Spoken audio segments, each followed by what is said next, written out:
Hi guys, some of you may know we've been contacted by a summer camp for visually impaired children. We love working with children, but it's a new challenge for us, so we're trying to work out what we can do for these guys. So one of the things I thought I'd do is I'd bring along some fossils for them to actually have a feel around so they can understand what a fossil may look like.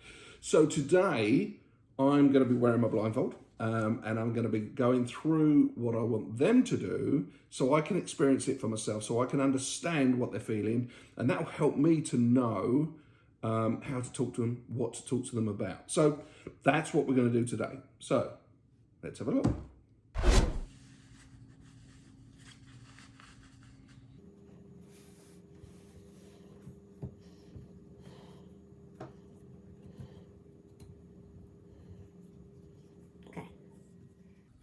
Okay, that's good. So obviously you can tell this is the nose area here. Coming down, there's a nostril there.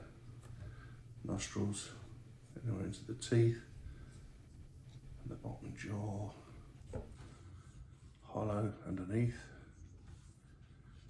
You can feel the teeth all the way back.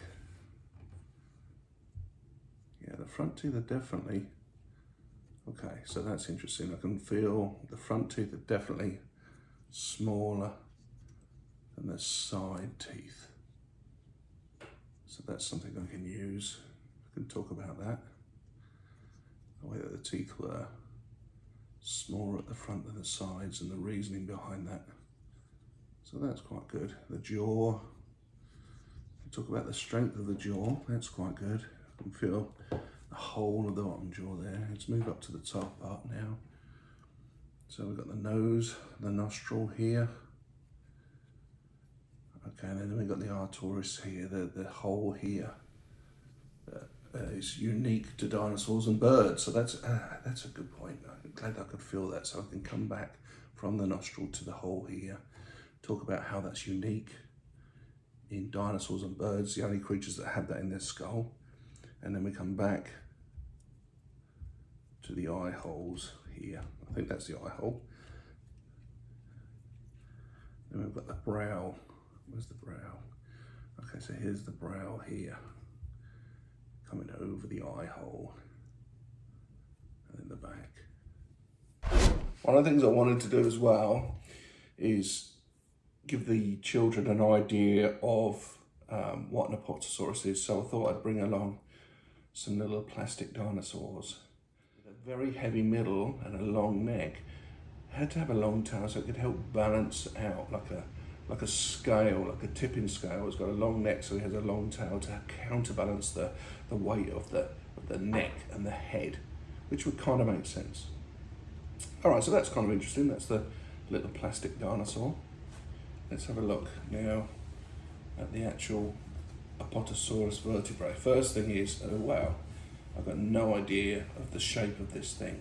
I can feel that it bows in here. So it's like a dent. It's like a dent. Now, obviously I know that it's like that so that the next vertebrae can fit into the hole here and they go together a bit like a jigsaw. So that's an interesting point I can mention to the children when we're talking about it. Okay, and it's circular. I can feel that it's circular, so it's round in shape. It's not a sphere because it's flat with an indent here. So the back of it is quite flat with an indent. And you can feel there's a lip. That's interesting. Again, man, if I was looking at this, I would never know. This is really interesting. I can feel the lip here. And obviously the lip is where it's designed to stop that bone from slipping out, stopping the bone, the vertebrae is going to slot together and stop it from, if they were straight, they would slip against each other. That's just fascinating. Oh, I'm so glad I did this. Okay, so we've got a lip here that stops that. That's really good. And then we've got the wings that come out straight. I can feel those. And they're coming up to a point. Oh, okay, so we've got more like horns, if you like, on the front here. And then we're coming up all the way to the top so that they could actually work in unison. Okay. Ooh. Okay, we've got a hole here. Interesting. I'll have to check. Now that's really interesting. I'll have to check. I imagine this is where the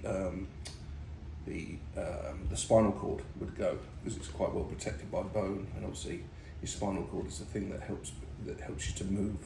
You don't want it to break, so it makes sense that it runs along inside the bone here. There's a hole almost perfectly designed for it to run. I'd have to check and make sure that's true before I tell the kids that, but that would make sense to me. Isn't it natural? Stegosaurus, and we have our little plastic figure here to give the kids an idea of what a Stegosaurus looked like. Alright, so that's what the Stegosaurus is like. Alright, so let's go on to the actual fossil itself. So this is a plate from the back of a Stegosaurus. Okay, first impressions, I can feel it's very long. You know, it's at my arm is at full stretch here to get to the end there. It's very jagged. It's very, very rough.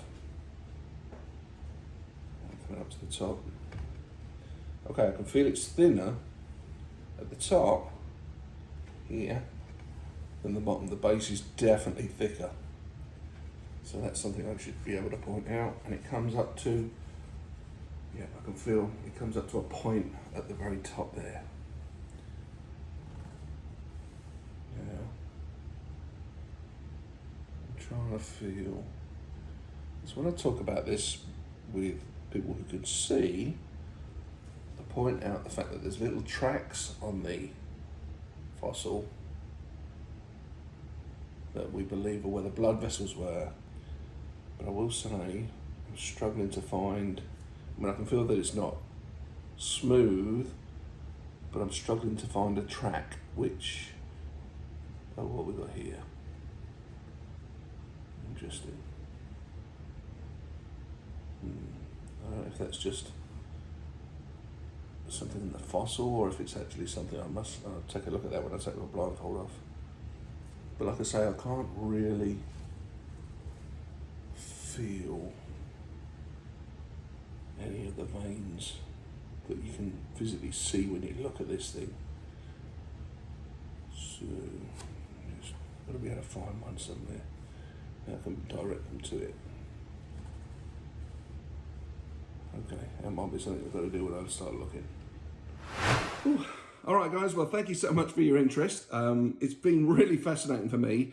The main reason I recorded it so that I could actually see what I was doing, what I was touching, what I was feeling, what I felt like, and my actual thoughts as I was doing it, which is why I was speaking. But I hope you find that interesting. I've got some more stuff that we're going to be doing. I've got some other stuff coming that I'll probably do a little record of and upload. So anyway, thanks for watching, guys. Don't forget, subscribe to the Dinosaur Experience. We'll be coming to a library or summer camp or birthday party somewhere near you very soon. See you soon.